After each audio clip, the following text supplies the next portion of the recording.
title of the talk is BlackHat Stand-Up. These are 30-minute talks. Don't worry, we've done 10 minutes. Thanks. Thanks very much.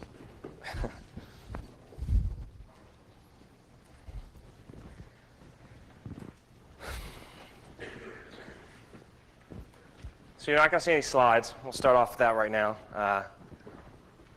If anybody looks like they're taking notes, I'll just pretend like you have no interest at all in being here, and that's fine too. So let's get started. What do you call a guy with blue hair? A hacker that does not want to raise.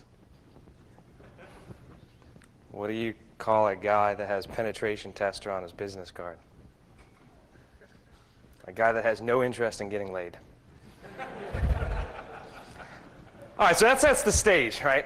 It can't get any worse than that when you're talking about stand-up. So, what are we here for right now? I'd like to thank everybody for giving up all of their interest in actually learning something this morning. Take a look around. You are filled with a room full of people that have no interest in learning anything technical at this conference, and you have just become and paid, what, $1,000, $1,300 to come here stand up.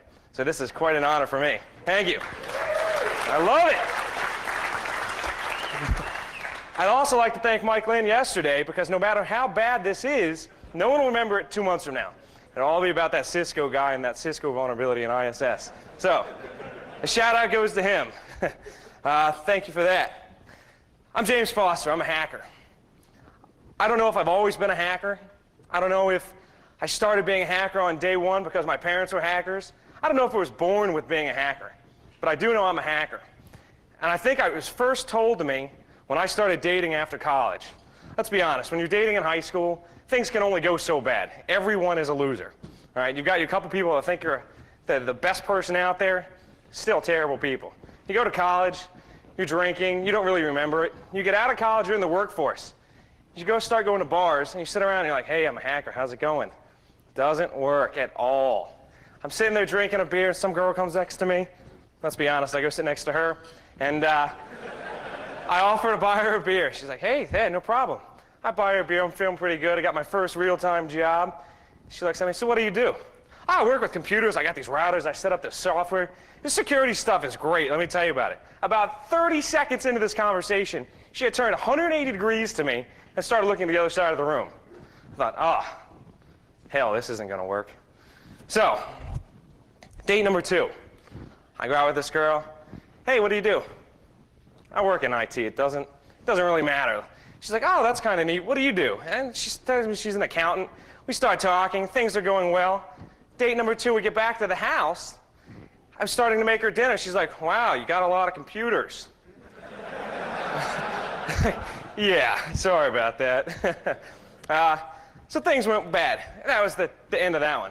Day number 3, girl comes over. You push all the computers into the closets, hidden closets. Oh, it's in there. Cleaning stuff, don't worry about it. She's like, oh, that's not bad. My phone starts to ring. I pick up this 8-pound BlackBerry, put it on my ear.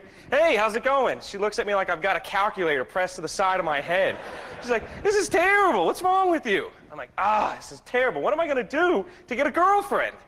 I have a girlfriend for the first time since I've come to BlackHat that came to BlackHat with me. You may see her. She's the tall one, skinny, doesn't look like she has anything about computers. She's sleeping right now. I said, hey, you going to come down and watch me talk? She's like, let me get this straight. Sleep, go hang out with computer guys. I don't think so. That was an easy sell. So she's laying in bed right now, and I landed her with the final stating. She's like, oh, so what do you do? We're at a bar, we meet. I break into banks, I can't really talk about it. She's like, oh, fair enough, we move on.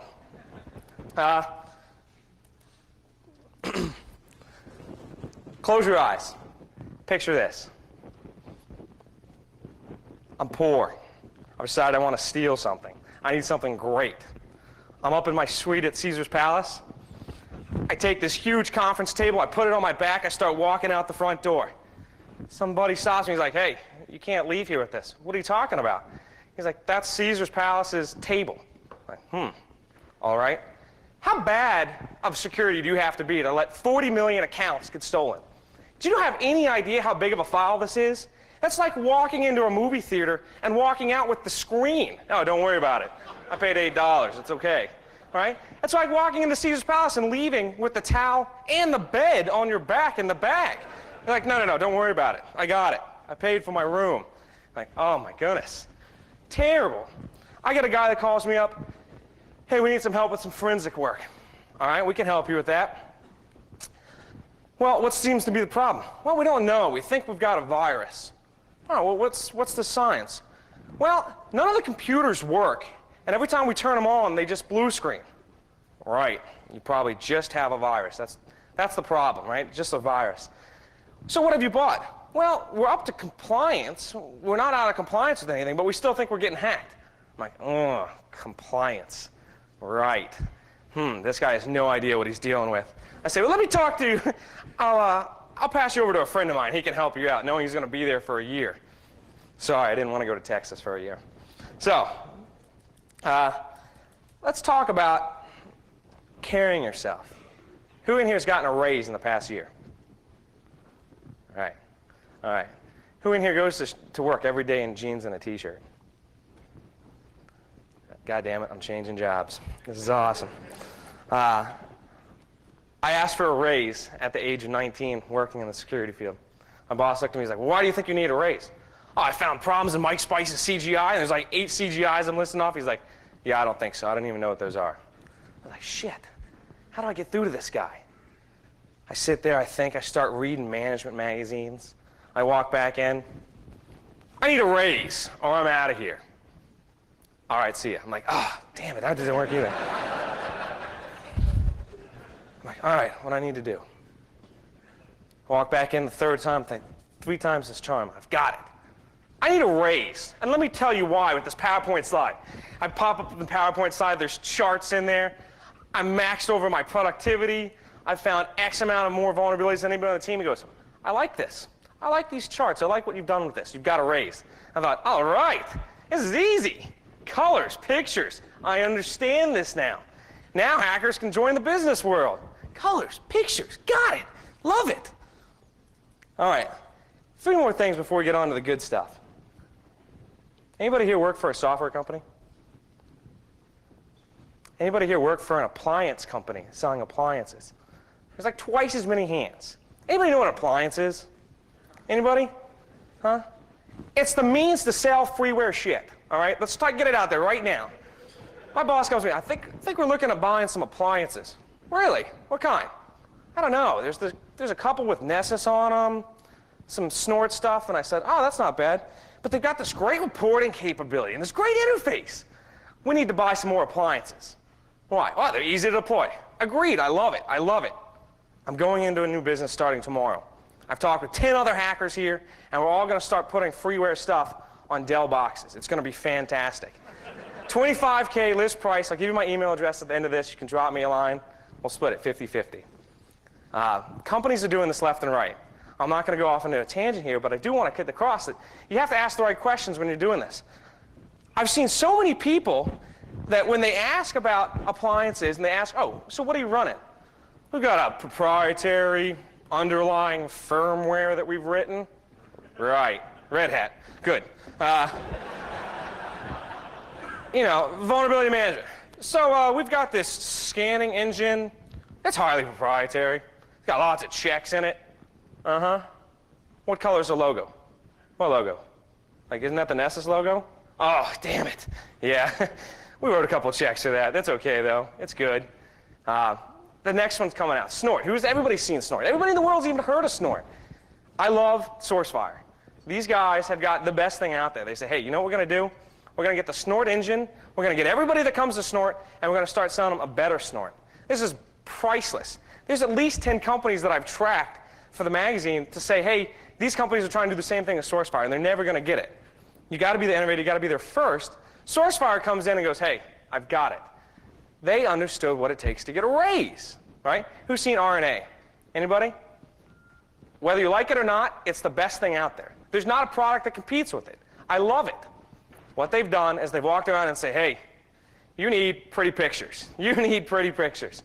And we're going to give it to you in real time. And it's going to be this information, you know, catastrophic information glare, and you're going to look at it, and it's going to be lines going everywhere and dots going everywhere.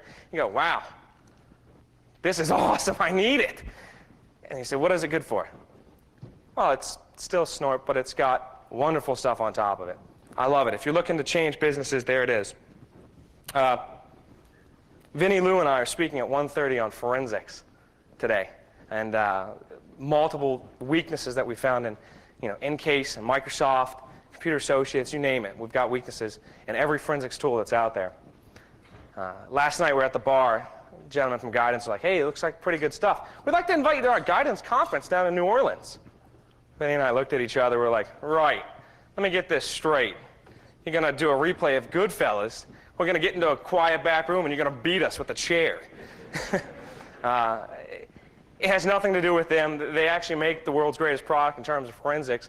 There's just weaknesses we found on Windows. And there's nothing against these guys. And I think what most people don't understand is if you're a security software vendor, you're expected to have vulnerabilities. You're expected to get people angry. And you're going to get angry if people find your stuff. You just have to incentivize people to not release it at BlackHat, and then you'll be fine.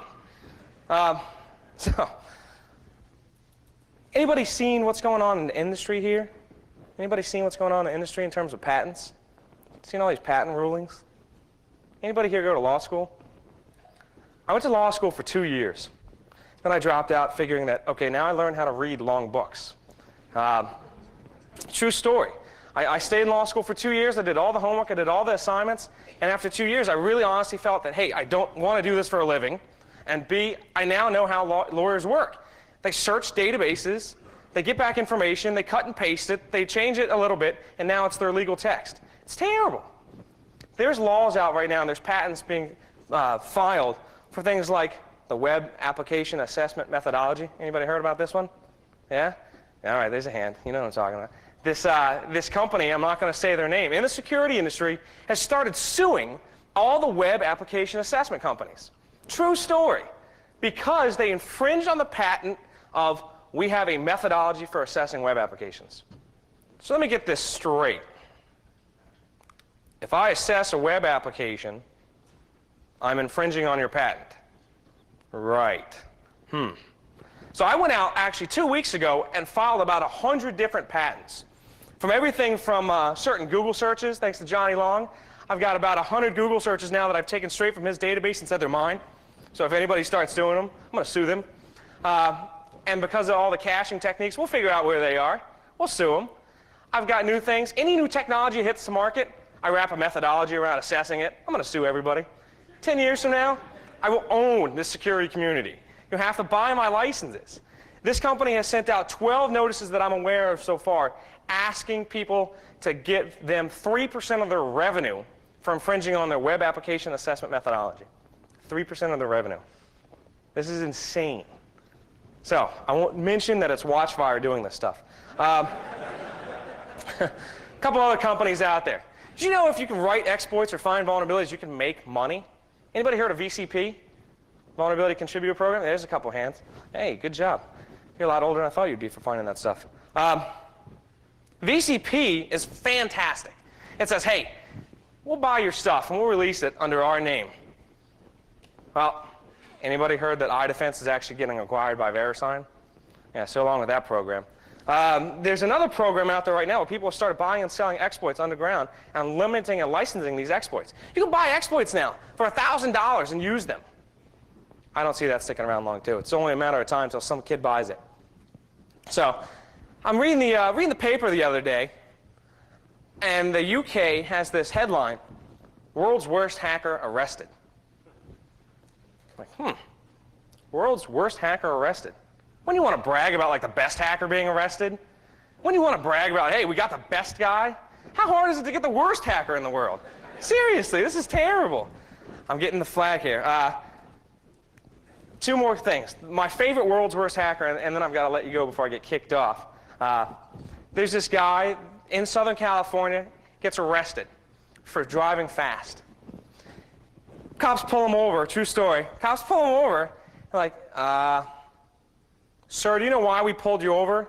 The guy's got his pants down to his ankles, he's hacked into a wireless network, and he's got pornography going across his laptop. The guy looks at him, I don't really know. The guy's like, you were speeding. You're going to have to get out of the car. And the guy looks at him like, right now? He's like, yeah, you're going to have to get out of the car right now.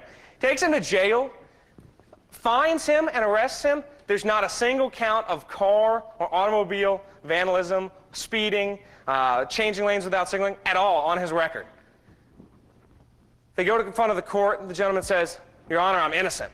And this is a 100% complete story, a true story. The judge goes, what do you mean you're innocent? He goes, I wasn't speeding. He goes, but you were hacking into a wireless network while you were driving, downloading stuff you shouldn't have been downloading. Oh yeah, I thought you were talking about the speeding. So, anyways, it's been fun. Have a great day. Johnny Long's talk is at 1 or 11 o'clock. Vinny and I is at 1:30. So it's going to be awesome stuff. Enjoy.